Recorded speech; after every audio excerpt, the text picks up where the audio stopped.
Salam cerdas, Ibu Bapak, Saudara-saudara yang saya hormati. Sesi komentar berita kanal Awali Rizki kali ini menyoroti perdebatan tentang apakah MBG itu mengurangi anggaran pendidikan. Saya pilih berita yang cukup panjang dari kompas.com yang bersumber dari pandangan PDIP dan pandangan beberapa pihak ya. Judulnya PDIP *2 alokasi anggaran pendidikan untuk MBG diatur di Undang-Undang APBN dan Perpres. Ditayangkan oleh kompas.com pada tanggal 25 Februari jam 6 sore. Ya, ini ada gambar salah satu sumber berita ini, yaitu Adian Napitapulu, anggota DPR RI ya, dari PDIP. Nah, beritanya begini. Fraksi PDI Perjuangan DPR RI menegaskan alokasi anggaran pendidikan untuk program makan bergizi gratis MBG telah diatur dalam Undang-Undang Nomor 17 Tahun 2025 tentang APBN 2026 dan Peraturan Presiden Nomor 118 Tahun 2025 tentang rincian APBN 2026.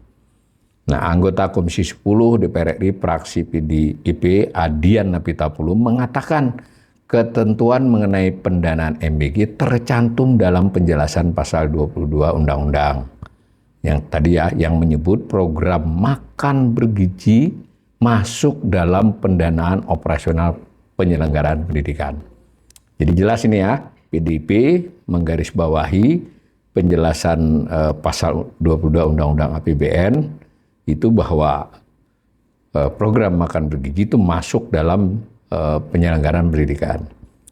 Nah, disebutkan ini pendanaan operasional penyelenggaraan pendidikan termasuk program makan bergizi pada lembaga yang berkaitan dengan penyelenggaraan pendidikan baik umum maupun keagamaan. Ujar Adian dalam konferensi pers di Sekolah Partai PDIP Jakarta Rabu 25 Februari. Dia menjelaskan batang tubuh undang-undang dan bagian penjelasan merupakan satu kesatuan yang tidak terpisahkan. Ini benar ya, sudah lazim tuh undang-undang penjelasan itu ya termasuk undang-undang yang mengikat. Nah, ketika kita tidak mendapatkan pemahaman utuh di batang tubuh, kita bisa mencari di penjelasannya, kata dia. Ini jadi ada beberapa gambar terkait itu, jadi saya kira bagus berita di Kompas ini. Jadi ada gambar ini screenshotan tentang undang-undang yang dimaksud, pasal 20 yang dimaksud serta penjelasannya. Jadi semua yang dikatakan Adian tadi memang bersumber dari dokumen resmi ya. Nah, ketentuan dalam undang-undang tersebut kemudian diperkuat melalui peraturan Presiden Perpres ya nomor 118 tahun 2025 yang memuat rincian anggaran untuk Badan Gizi Nasional sebagai pelaksana program MBG. Jadi penjelasan ini kemudian diperkuat ya oleh Perpres. Nah, dia menilai penyampaian informasi harus sesuai dengan undang-undang dan peraturan Presiden tersebut ya, sebagai bentuk penghormatan terhadap proses penyusunan kebijakan negara. Saya juga sudah melihat dan saya kira pemirsa saya juga melihat kan beberapa yang serius mengamati ini. Itu memang sudah beredar dan itu benar dari screenshot di Perpres ya, bahwa memang program anggaran BGN yang itu termasuk anggaran pendidikan. Itu dulu yang penting ya. Nah, di sini juga dikutip Ketua Komisi 10 DPR RI juga fraksi PDIP Esti Wijayanti menambahkan penjelasan tersebut disampaikan untuk meluruskan informasi yang berkembang di masyarakat terkait sumber anggaran MBG. Dia mengatakan, dan ini bisa dilihat ya di Perpres ya, anggaran pendidikan dalam APBN sebesar 769 triliun. Itu merupakan mandatory spending 20% dari total belanja 3.842 triliun. 20% lebih sedikit ya. Di dalam angka tersebut, kata ST, sudah termasuk alokasi MBG sebesar 223,5 triliun. Sebagaimana tercantum dalam lampiran APBN. Jadi sudah jelas ini ya, bahwa dalam 769 itu ada MBG di dalamnya.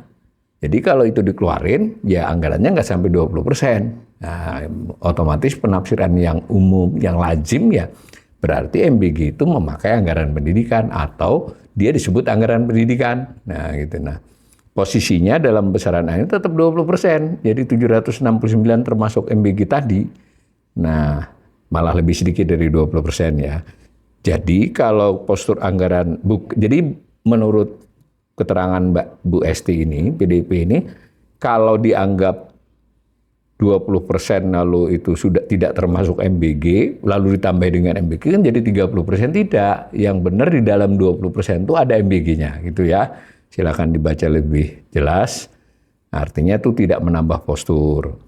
Nah, lanjut berita ini mengatakan, adapun polemik penggunaan anggaran pendidikan untuk MBG mencuat setelah seorang guru honorer, Reja Sudrajat, mengajukan uji materi Undang-Undang APBN 2020 ke Mahkamah Konstitusi. Sebenarnya polemik penggunaan anggaran pendidikan ini sebelum ada gugatan ini ya, cuma memang lain ya. Ketika ekonom, banyak sudah ekonom yang menyampaikan, pengamat pendidikan juga menyampaikan bahwa MBG itu mengurangi alokasi anggaran pendidikan untuk keperluan lain. Ini dulu ya, karena kalau itu tidak dimasukkan nggak sampai 20%. Jadi kalau 20% dari anggaran disebut pendidikan, anggaran pendidikan itu di dalamnya ada MBG, ya kan terjemahannya begitu. Nah, dia menilai masuknya anggaran MBG ke dalam pos pendidikan membuat porsi anggaran pendidikan murni turun jauh dari mandat konstitusi. Gitu maksudnya. Reja menggugat pasal 22 ayat 2 dan ayat 3 Undang-Undang APBN tadi yang digugat. Makanya ke MK, karena undang-undang ini bertentangan dengan konstitusi, dengan Undang-Undang Dasar 45 yang memandatkan 20% ya. Ini konteks gugatan. Bahwa pandangan bahwa itu mengurangi jatah anggaran pendidikan yang lain sudah beredar sebelum gugatan ini. Tapi ketika gugatan ini menjadi serius, kan kita masih nunggu ini nanti.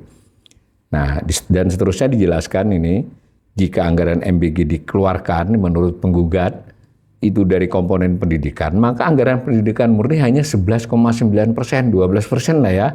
Dia juga menilai dampak dari kebijakan tersebut sudah terasa di lapangan, terutama terkait pemenuhan sarana prasarana dan kesejahteraan guru. Jadi sarana prasarana pendidikan dan kesejahteraan guru itu yang terkorbankan menurut penggugat. Nah, di sisi lain ya ada sumber berita lain, tadi ada Adian, ada Bu Esti, ada penggugat. Nah, ini ada Wakil Ketua Komisi 10 DPR lalu Hadrian Irvani sebelumnya menyatakan pihaknya menghormati gugatan tersebut sebagai hak konstitusional warga negara. Namun dia menegaskan belum ada bukti bahwa anggaran pendidikan yang dikelola Kementerian Teknis digunakan untuk menjalankan MBG. Nah, ini menurut saya justru Wakil Ketua DPR ini salah paham ya. Jadi yang digugat ini bukanlah anggaran di kementerian, misalnya Kementerian Pendidikan atau Kementerian Agama, itu diambil untuk MBG, bukan ya, tapi total anggaran pendidikan itu yang memasukkan MBG ke dalam pendidikan. Nah, itu dah. Nah, terkait gugatan, Komisi 10 sangat menghargai kata dia, tetapi perlu juga dicatat bahwa MBG sampai dengan hari ini tidak terbukti atau belum terbukti memakai anggaran pendidikan. Saya terus terang saja sebagai ekonom heran ini ya. Bagaimana mungkin ya anggota DPR, Wakil Ketua Komisi nggak paham ini, wong itu ada kok di undang-undang di rinciannya. Jadi bukan ngambil yang sudah terbagi ke kementerian lain dipakai untuk ini, bukan. Tapi dalam total yang disebut anggaran pendidikan tuh ada MBG, ada BGN. Nah, gitu ya. Nah, ada lagi nih cerita nih, lalu sementara itu nih disebut lagi. Menteri Pendidikan Dasar dan Menengah Abdul Muti memastikan anggaran pendidikan di kementeriannya tidak dipakas untuk MBG. Dia menyatakan pagu anggaran pendidikan justru meningkat dan akan ditambah melalui anggaran biaya tambahan. Ini juga beda konteks ya. Pak Menteri Pendidikan nggak salah, tidak ada yang diambil dari anggaran Menteri Pendidikan secara langsung. Karena begini, ya, kanal ini sudah berkali-kali juga mengangkat tidak terkait ini saja. Yang dimaksud dengan anggaran pendidikan itu bukanlah anggaran di Kementerian Pendidikan.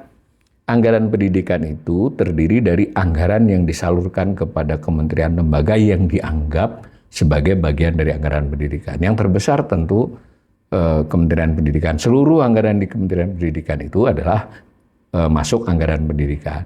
Lalu Kementerian Agama tidak seluruhnya ya, tapi cukup besar dari anggaran Kementerian Agama itu terkategori anggaran pendidikan. Lalu belasan kementerian lain, kementerian yang melakukan pendidikan tertentu dan sebagainya, bahkan pendidikan kedinasan pernah digugat juga masuk sebagai anggaran pendidikan. Tidak seluruhnya ya. Sehingga anggaran pendidikan itu ada yang melalui belanja pemerintah pusat. Pemerintah pusat itu terdiri dari belasan KL, bahkan sampai 18. Cuma yang besar memang pendidikan, kemudian pendidikan tinggi. Nah, lalu ada juga yang bersifat non-KL. Jadi ada bantuan-bantuan yang dianggap sebagai bantuan subsidi atau bantuan sosial pendidikan, itu juga dianggap anggaran pendidikan. Kemudian ada lagi anggaran pendidikan yang ditransfer ke daerah, ya seperti BOS, BOP, itu masuk anggaran pendidikan. Jadi belanja pemerintah pusat terdiri dari beberapa KL, non-KL juga ada sedikit, lalu ada yang transfer ke daerah, dan ditambah lagi pembiayaan. Jadi kalau ada di bagian pembiayaan investasi, jadi bukan hanya belanja, itu juga dianggap anggaran pendidikan. Karena menurut perintah konstitusi harus 20%. 20% dari apa? Dari total belanja. Ini menarik ya, total belanja, tetapi ketika 20% itu tidak hanya belanja, termasuk pembiayaan. Nah, di dalam 20% tahun 2026 ini termasuk MBG. Nah, maka wajar dong kalau artinya sebetulnya mengambil jatah anggaran pendidikan, bukan anggaran Kementerian Pendidikan ya. Jadi Pak Abdul Muti juga tidak salah penjelasannya, tapi konteksnya kan nggak pas untuk membantah tuntutan ini. Jelas sekali tuntutannya oleh yang ke MK ini bahwa MBG itu mengambil jatah anggaran pendidikan, bukan Kementerian Pendidikan atau kementerian lain. Ya gitu ya. Dan sebelum gugatan ini banyak ekonom, banyak pengamat pendidikan sudah menyampaikan hal serupa. Nah,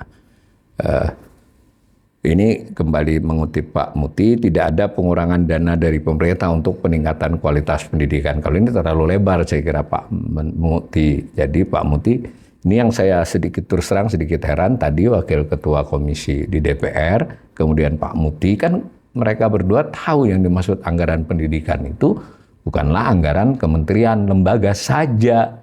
Dan yang dimaksud dengan MBG mengambil anggaran pendidikan bukan sudah dialokasikan ke lain lalu diambil oleh MBG, bukan. Tapi dalam total 20% itu ada MBG. Bacanya gimana selain mengatakan itu mengambil jatah alokasi yang seharusnya bisa untuk keperluan pendidikan yang lain. Nah, di sini bukan soal hitam putih ya, tapi saya sebagai ekonom ingin masalah MBG penting, prioritas, dan seterusnya itu satu hal. Tapi apakah lalu itu menjadi anggaran pendidikan, dianggap anggaran pendidikan adalah hal lain. Dan kemudian ketika dialokasikan ke situ, apa yang berkurang dari alokasi lain? Bahkan secara nominal loh, tidak mungkin hanya secara persentasi. Karena 225 triliunan yang untuk BGN itu cukup besar. Mudah-mudahan perkara ini dengan disidangkan di MK nanti menjadi jelas ya, duduk perkaranya supaya seluruh rakyat tahu, terlepas dari kemudian ya itu boleh saja pemerintah menghitung itu sebagai pendidikan, itu soal lain, tapi jangan menurut saya keterangan para petinggi tadi DPR maupun menteri menyamarkan persoalan yang sebenarnya bahwa memang MBG itu mengambil jatah alokasi anggaran pendidikan.